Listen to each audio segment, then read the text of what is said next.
Boa noite, irmãos, graça e paz. Amém? Quero convidar os irmãos a abrir as Bíblias, o livro de Atos dos Apóstolos, ou Atos da Igreja, capítulo 3. Nós vamos ler a partir do versículo 1. Atos dos Apóstolos, capítulo 3. Nós vamos ler do versículo 1 ao 10.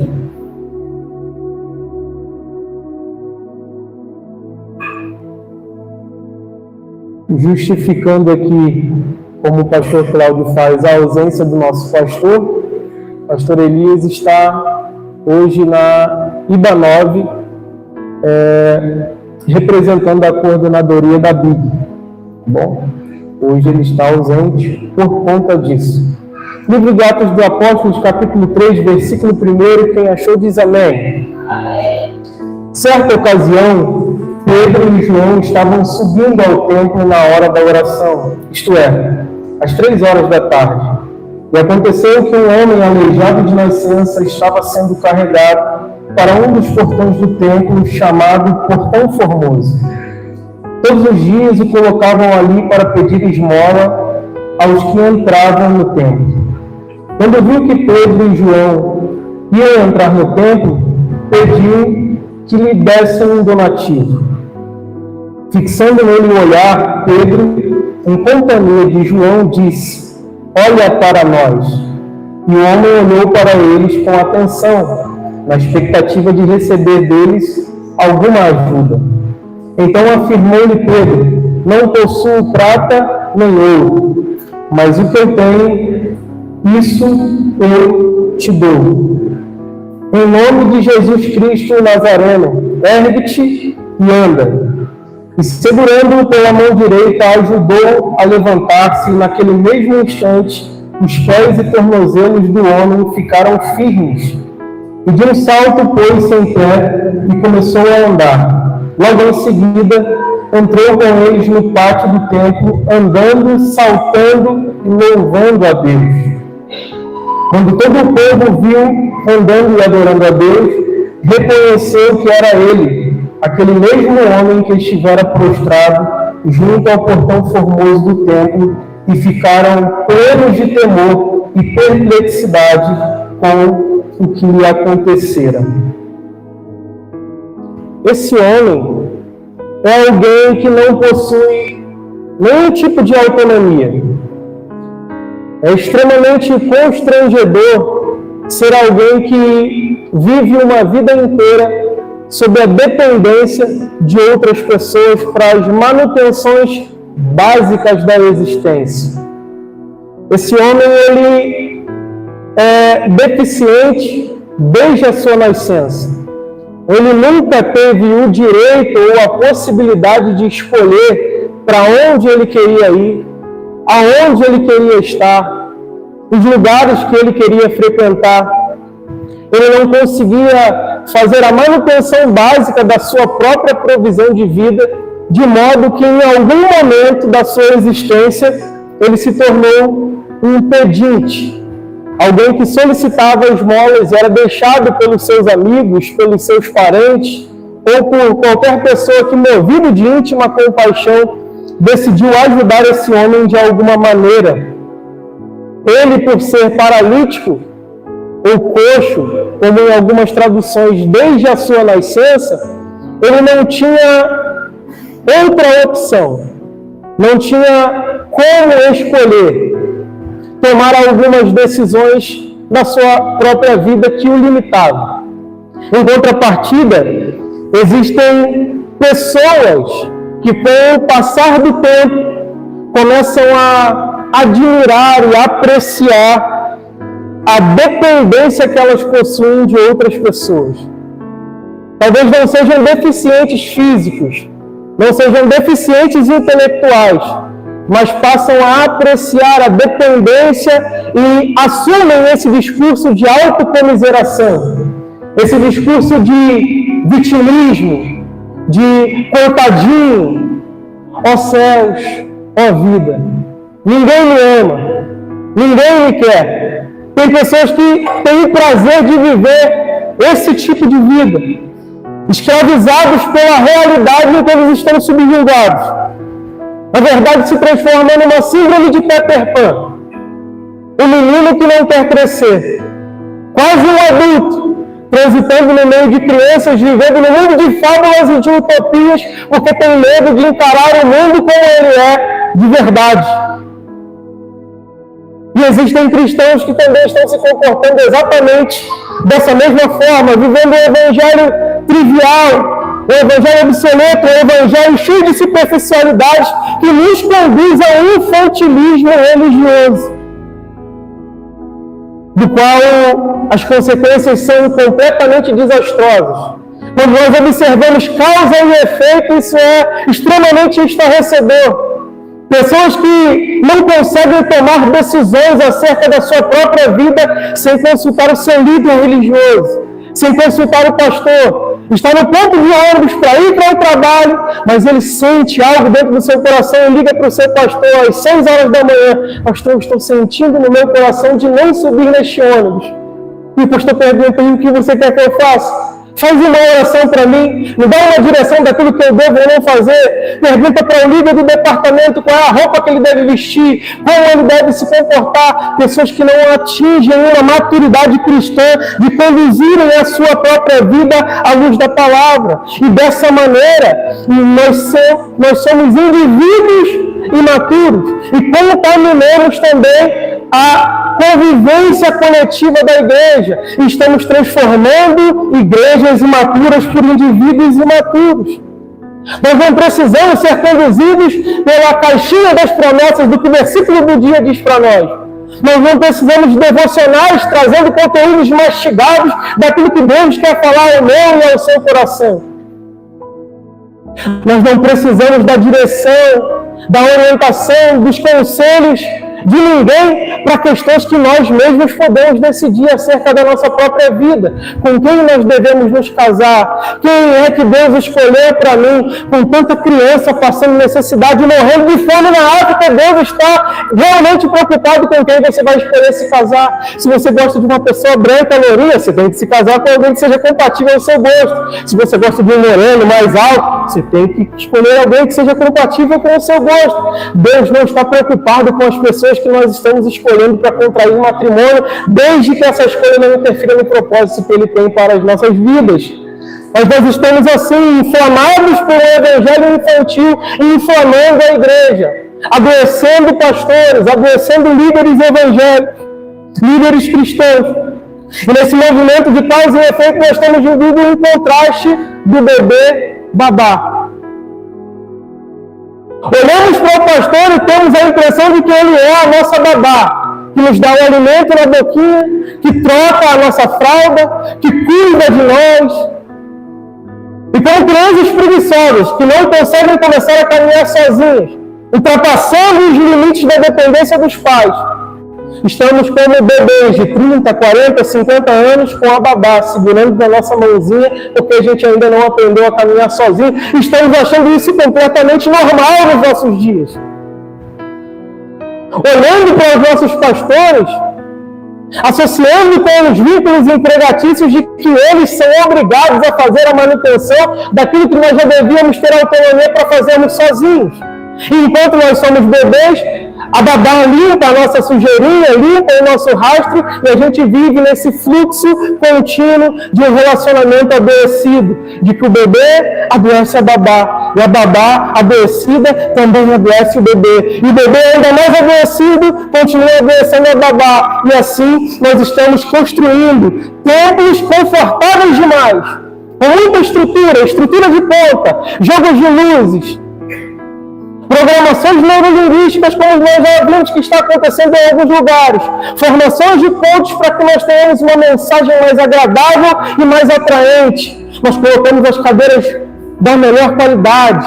Nós instalamos os nossos ar-condicionados e não há nenhum problema de existir isso aqui é tudo muito bom. E é para nós desfrutarmos de fato. Mas está sendo consolidado templos tão confortáveis que nós estamos gerando crentes sedentários que já não querem cumprir o ID que Cristo determinou para cada um de nós como indivíduos e como igreja de Cristo. E esse homem ele era colocado na porta do templo todos os dias. Não tinha descanso, ele trabalhava mais do que um CLT comum. Não tinha feriado, não tinha sábado, não tinha domingo, mas todos os dias ele era colocado na porta do templo por alguém que o conduzia até ali. Colocavam na porta do templo, mas nunca colocavam esse homem dentro do templo. A tradição rejeitava pessoas assim. Nada diferente dos dias de hoje, o sistema sempre impedia as pessoas de chegarem até o sagrado, rotulando pessoas, quem pode e quem não pode, quem deve e quem não deve, os dignos e os indignos. Rotulando pessoas daqueles que podem acessar a Jesus e daqueles que não podem acessar a Jesus, mas Jesus é uma resposta contra a religiosidade. Às 15 horas, como nós lemos aqui, os cristãos estão subindo para o templo para a hora da oração, como eles também faziam todos os dias. Regularmente, esses homens subiam para a hora da oração. Eles estão indo para um culto. E no que consiste um culto? Esse homem que está sendo posicionado ali pelos seus amigos ou pelos seus parentes está sendo posicionado de uma maneira estratégica, porque quem passa por ele está indo frequentar um ambiente de culto. E no que consiste um culto, algumas características e uns elementos básicos. Ele está indo lá para louvar, orar ao Senhor, viver um tempo de comunhão, ouvir a palavra e ofertar. Então, toda pessoa que cumpre esses princípios básicos da plenitude de um culto está indo para a igreja, vamos contextualizar, com dinheiro no bolso. Então, esse homem está sendo posicionado ali de maneira estratégica, porque ele sabe que ele está indo para o culto, está indo com o dinheiro para poder ofertar. E ele era colocado ali na porta chamada Formosa. E existem pessoas que estão, mas não vivem o Evangelho. Estar na igreja, frequentar a igreja regularmente não significa estar no Evangelho e ser discípulo de Jesus. Eles estão, existem, mas não vivem. Escutam, porém, não ouvem a palavra. São pessoas que nunca mudam o seu estilo de vida. Será que só eu conheço, ou você também conhece alguém assim, que convertido há mais de 10, 20 anos, mas os pecados domésticos e de estimação, quando você encontra ele daqui a um tempo mais tarde, são sempre os mesmos. As rodas de conversa que essas pessoas estão envolvidas, os emaranhados que eles estão imergidos são sempre os mesmos. Os maus costumes, os problemas, os excessos são os mesmos que rodeiam essas pessoas. Estão na igreja, mas não mudaram a qualidade de vida e não foram aperfeiçoados pela palavra que eles dizem ouvir. Isso é perigoso demais, porque nós percebemos o quanto os relacionamentos afetam e influenciam as esferas da nossa vida. Nós olhamos para Marcos 2 e nós vemos amigos que prejudicaram e danificaram a casa de alguém, mas sabendo que Jesus estava lá dentro, levaram o seu amigo que era tetraplégico, desceram ele pelo telhado para ele receber a cura que ele precisava. Enquanto esses conhecem o caminho da salvação, mas colocam o seu amigo não no templo, mas somente na porta e na entrada do templo. Como nós somos, de acordo com as pessoas que nós escolhemos caminhar e colocar na nossa vida. Esse homem está ali todos os dias, pedindo esmola, sendo ignorado ou sendo atendido pelas pessoas. E olhando para nós, quantos de nós usamos os nossos problemas para podermos beneficiarmos? E a realidade é que os benefícios que nós recebemos não solucionam aquilo que é o nosso real problema. Nós recebemos esmolas, mas depois que aquele dinheiro acaba, aquele donativo se encerra, nós retornamos para o mesmo lugar para esmolar outra vez. E isso vai muito além do que falar somente de dinheiro. Quantos de nós estamos esmolando sentimentos por aí? Quantos de nós estamos esmolando, permanecendo em relacionamentos que já não nos cabe mais permanecer? Em lugares que já não comportam mais o nosso tamanho. Mas nós estamos ali Estamos subjugados a essa situação, a esse esquema, vivendo esse ciclo vicioso de pedir esmola, receber esmola, acabar a esmola e retornar para o mesmo lugar, para viver a mesma realidade. E quando acabar, eu retorno para ali, recebo mais uma esmola e continuo sendo um pedinte. Quando, na verdade, nós precisamos entender que esmolas não é o que nós, de fato, precisamos.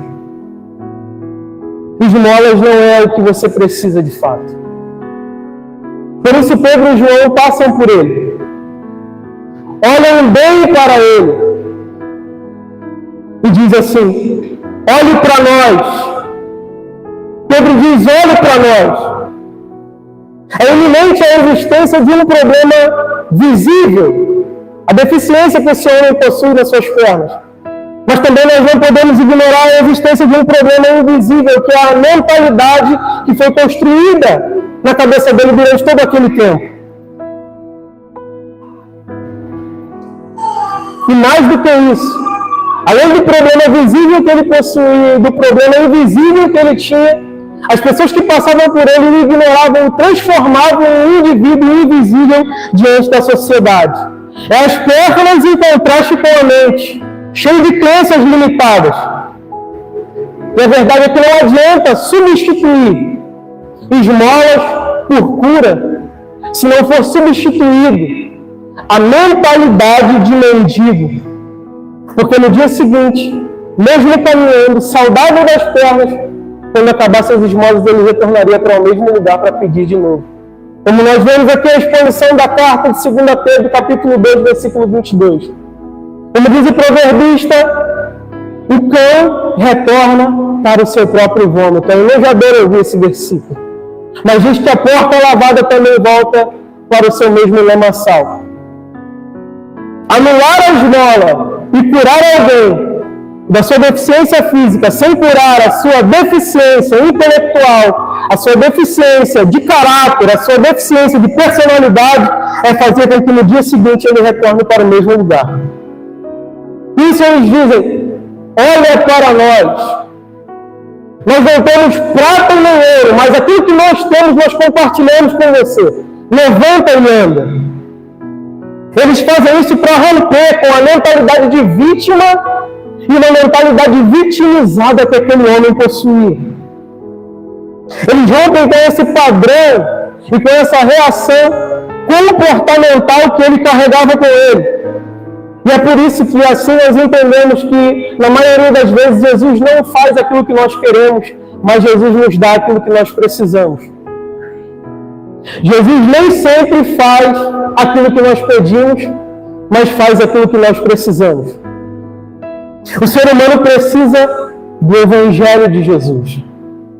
Nós não precisamos de curandeiros. Nós não precisamos de respostas imediatas daquilo que nós achamos que é uma necessidade. Nós não precisamos de conselhos ou de críticas de pessoas que nunca foram capazes de construir nada. Nós não precisamos de tratamentos paliativos daquilo que é a nossa verdadeira situação e identidade. Nós precisamos única e exclusivamente do Evangelho de Cristo Jesus. Por isso eles dizem, olha para nós. Nós não temos aquilo que você quer, nós não temos prata e nós não temos ouro. Mas o que nós temos, nós compartilhamos contigo. Levanta e anda. Olhando para nós, o mundo consegue contemplar a esperança de transformação. Aquele que rouba, não rouba mais. Aquele que furtava, não furta mais. Aquele que adulterava, agora já não adultera mais. E que mentia, não mente mais. Porque ele recebeu o Evangelho pleno e viveu a transformação. E essa é a graça do Evangelho. É hoje nós olhamos para pessoas que vivem na mesma condição que outrora nós vivíamos e dizer para eles, olhe para nós, porque o que se vê já não é mais eu quem vivo, mas Cristo vive em mim. Nós somos testemunho para alguém que vive hoje nas condições que um dia nós já vivemos. E nós não precisamos ser incrédulos ou viver nutridos pela insegurança de dizer, olhe para nós. Como igreja, adotamos um discurso antibíblico, Quando as pessoas começam a caminhar na fé, a gente diz, não olha para a direita, não olha para a esquerda, não olha para o ser humano porque o ser humano é falho, não olha para mim porque eu posso te decepcionar, não olha para o pastor porque ele pode te frustrar, e não é essa mensagem que o Evangelho deixa para nós. Não olhe para mim porque eu posso te decepcionar, olhe somente para Jesus. Quando Pedro e João nos dão uma referência, olhe para nós, e lembramos daquilo que o apóstolo Paulo diz, sede meus imitadores como eu sou de Cristo. É a segurança de saber que nós não estamos falando para as pessoas olharem para a nossa personalidade, olhar para o nosso caráter, para aquilo que nós somos, porque nada se concentra em nós e nada tem a finalidade em nós mesmos, mas é porque nós já nos refugiamos no esconderijo do Altíssimo lá. Nós encontramos descanso, nós encontramos a graça de Deus, a misericórdia de Deus, uma transformação plena de vida, de que nós podemos compartilhar com alguém a ponto de dizer, olhe para nós. Até que você tenha maturidade suficiente para olhar somente para Cristo, pode olhar para nós, olhando para nós, você está vendo o reflexo desse Jesus que nós dizemos servir. Levanta e anda. Nós fomos chamados para colocarmos pessoas de pé. Essa é a missão da igreja. Nós fomos convocados para colocarmos pessoas de pé. E esse é o cumprimento do Evangelho. Esse é o exercício do Evangelho na vida de cada indivíduo que está aqui. A imagem de Cristo em Pedro reafirma as promessas que estão contidas lá em Lucas, capítulo 4, versículo 18 e 19. Porque o Espírito do Senhor está sobre mim, e Ele me ungiu para proclamar as boas novas aos pobres, para libertar os cativos oprimidos, para dar vista aos cegos, para libertar aqueles que estão oprimidos e para anunciar o tempo da graça de Deus.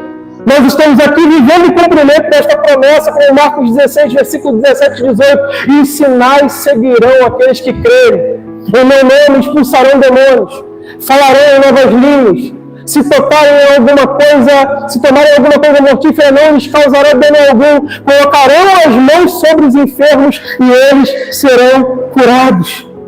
E digo mais, se vocês crerem em mim, diante de tudo isso que eu tenho feito, vocês serão capazes de fazer obras ainda maiores do que essas. Tudo aquilo que vocês pedirem em meu nome, para que o Pai seja glorificado, vocês serão capazes de realizar em meu nome, no nome de Jesus. Esse nome que está acima de todo nome, no céu, na terra, debaixo da terra. Esse nome que um dia, hinduístas, budistas, cristãos católicos, protestantes, umbandistas, céticos, ateus, gnósticos, agnósticos, crendo ou não crendo, um dia irão declarar que Jesus Cristo é o Senhor. É nesse nome que nós vamos cumprindo a missão. E eles dizem, nós não temos prata nem ouro, mas o que nós temos nós compartilhamos com você. O que eu tenho eu compartilho. E quando a igreja manifesta o poder de Cristo, a unção de Cristo e a autoridade no nome de Jesus, a deficiência e o sedentarismo espiritual são dissipados. Quando nós vivemos a essência do Evangelho, a atrofia, o sedentarismo, a inércia da igreja é dissipada pelo poder do nome de Jesus. A mente passa a dar comando à perna, dá comando em direção a todos os outros membros. Enquanto eu estou aqui falando com vocês, eu estou recebendo códigos de informação o tempo inteiro do meu cérebro. Ele não fica, gesticule a mão. Ele não fala, mexa a língua, movimente a mandíbula, permaneça de pé. Imagina que loucura, passando todas essas informações da nossa mente ao mesmo tempo, enquanto nós estamos falando. Mas enquanto a minha cabeça está conectada ao meu corpo, simultaneamente ela vai reagindo aos comandos do cérebro. Quando Cristo é o cabeça da igreja, simultaneamente nós vamos vivendo o reflexo daquilo que é a vontade de Cristo, a missão de Cristo e o propósito de Cristo também através da vida da igreja. E enquanto o cabeça, está comandando o corpo, as nossas vontades se convertem à vontade de Deus. Os nossos pensamentos são substituídos pelo pensamento de Deus. O caráter do indivíduo é transformado pelo caráter de Cristo. Nós nos movemos no propósito de Deus e nós estamos vivendo a vida de Jesus através da nossa própria vida. Nós não somos uma igreja hipócrita e leviana que diz: levanta e anda, e já que você foi capaz de levantar, agora caminha sozinho. Nós somos a igreja que diz: levanta e anda, mas nós estendemos a mão para ajudar o indivíduo a ficar de pé. Versículo 7. Enquanto a cura acontece, nós percebemos que o enfoque no início do texto é Pedro e João, indo para mais um dia de culto, mais um domingo, mais um dia comum, ordinário, que eles viviam todos os dias. Mas agora o enfoque se transforma na vida desse homem. Enquanto João e Pedro estavam indo para o templo, eles olham e percebem a necessidade daquele homem que estava ali pedindo esmola durante todo aquele tempo. Eles são capazes de olhar e atender a necessidade do outro e estender a mão. Enquanto o milagre natural acontece, através dos relacionamentos, através do serviço, do amor de Deus que flui através de nós, então o milagre sobrenatural começa a acontecer. E como em Ezequiel 37, que o profeta tem aquela visão do vale de ossos sequíssimos, não eram secos, não eram homens que tinham acabado de perder suas vidas, mas um vale de ossos sequíssimos recebem a ordem do Senhor. E quando nós somos capazes de servir, o milagre sobrenatural começa a acontecer. E Deus dá ordem aos ossos, Deus dá ordem aos nervos, Deus dá ordem aos tendões. Aquele homem imediatamente, que nunca tinha colocado os pés firmes no chão, consegue se colocar de pé. E depois de ficar de pé, ele dá um salto e entra com aqueles homens dentro do templo, louvando e adorando ao Senhor. A construção do milagre acontece. No versículo 8, eles estão entrando no templo, louvando e adorando ao Senhor. Ele entrou com eles, não decidiu ir para nenhum outro lugar, porque a bênção o aproximou do abençoador, não o distanciou. Como acontece na maioria das vezes, quando recebemos aquilo que pedimos, nós nos distanciamos daquele que é o dono da bênção. Ele poderia ter escolhido ir para qualquer outro lugar, que ele quis ir sozinho, caminhando, e nunca pôde. Ele poderia ter escolhido ir para uma festa, rever alguns amigos ou parentes em que ele estava com muita saudade, mas ele escolheu entrar no templo, louvando e adorando ao Senhor. E todo o povo viu andar e louvar a Deus. E eles ficaram atônitos, estupefatos com o que eles estavam vendo, aquele mesmo homem que eles viam todos os dias sendo colocado ali, retirado dali, esmolando, vivendo das sobras e dos restos que eles ofereciam para ele. Agora ele entra caminhando com os apóstolos, louvando e adorando a Deus. Porque o mesmo lugar onde nós fomos envergonhados serão transformados no lugar onde Deus irá manifestar o nosso testemunho. O lugar onde você foi envergonhado, onde você passou por uma decepção, por uma escassez e por uma crise, provavelmente é o lugar que Deus usará como a manifestação do seu testemunho. Porque nós, como seres humanos, somos tendenciados a admirar aquilo que nós já vemos pronto. Um amigo abrindo um negócio, um parente se formando na faculdade.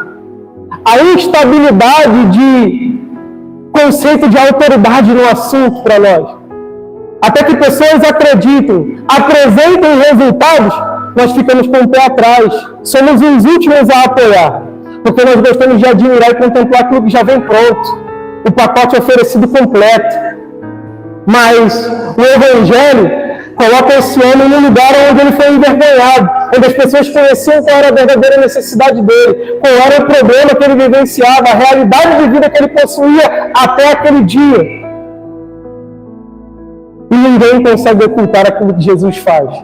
Podem até duvidar durante um tempo. Será que ele é capaz? Quanto tempo vai durar essa conversão? Quanto tempo vai durar todo esse momento que ele está vivendo na vida dele, que ele está vivendo na vida dela? Mas ninguém é capaz de ocultar aquilo que Jesus faz, e quando eles menos esperam, o mendigo entra por aquelas portas caminhando, louvando e adorando a Deus.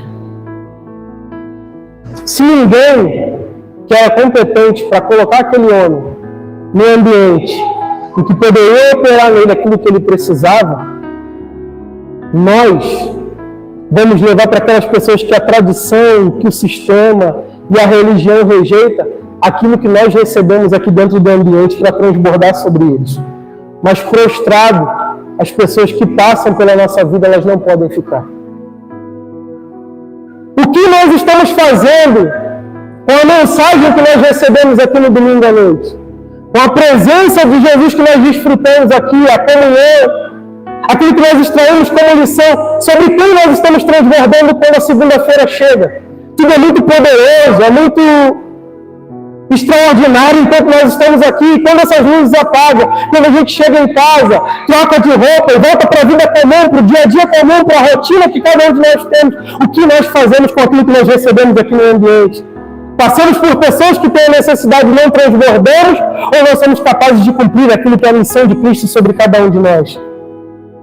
Estamos deixando as pessoas prostradas, ou estamos sendo capazes de estender a mão e dizer: levanta e anda, não por nós, mas pelo nome de Jesus?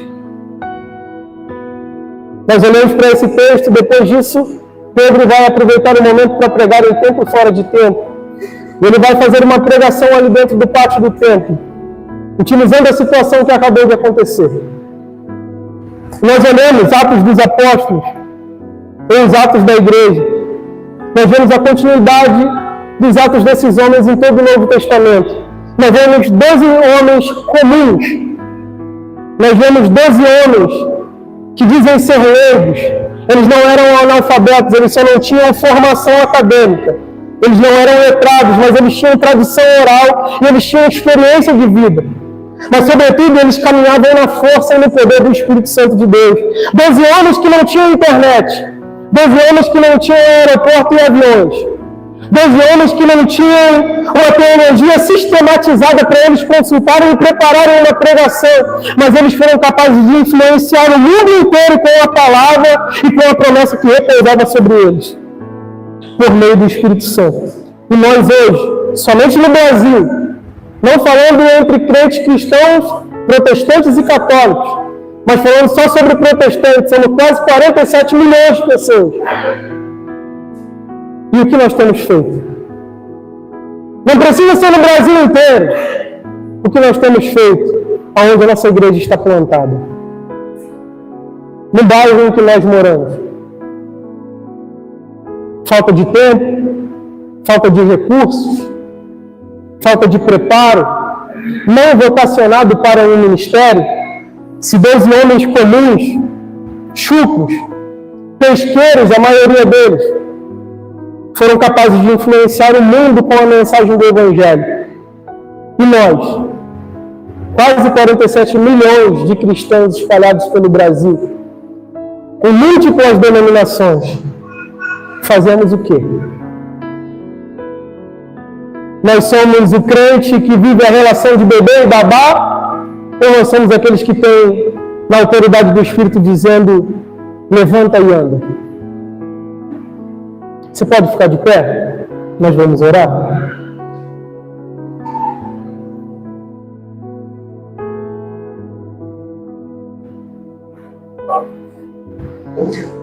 Senhor, nós te louvamos por esse tempo precioso que nós tivemos na tua presença. Nós bendizemos ao teu nome por tudo aquilo que o Senhor ministrou ao nosso coração aqui. Cada louvor, cada oração, a palavra ministrada, que possa atingir os nossos corações muito mais do que cada um que passou por essa tribuna foi capaz de dizer, mas que o teu Espírito Santo fale ao nosso coração de maneira viva e eficaz. Que o Senhor possa provocar o efeito para o qual a tua palavra foi enviada nessa noite. Que possamos ser uma igreja viva, uma igreja relevante, uma igreja eficaz para esse tempo, vivendo na plenitude do propósito do Senhor. Aqui neste bairro, nesta cidade, no nosso trabalho, na nossa faculdade, aonde quer que o Senhor queira nos enviar, que nós possamos ir na convicção de que nós estamos sendo enviados no Teu nome. Que o Evangelho que está atrás da porta não permaneça somente atrás da porta. Que sejamos libertos de toda limitação intelectual, espiritual, física, para irmos em Teu nome. Para irmos em Teu nome.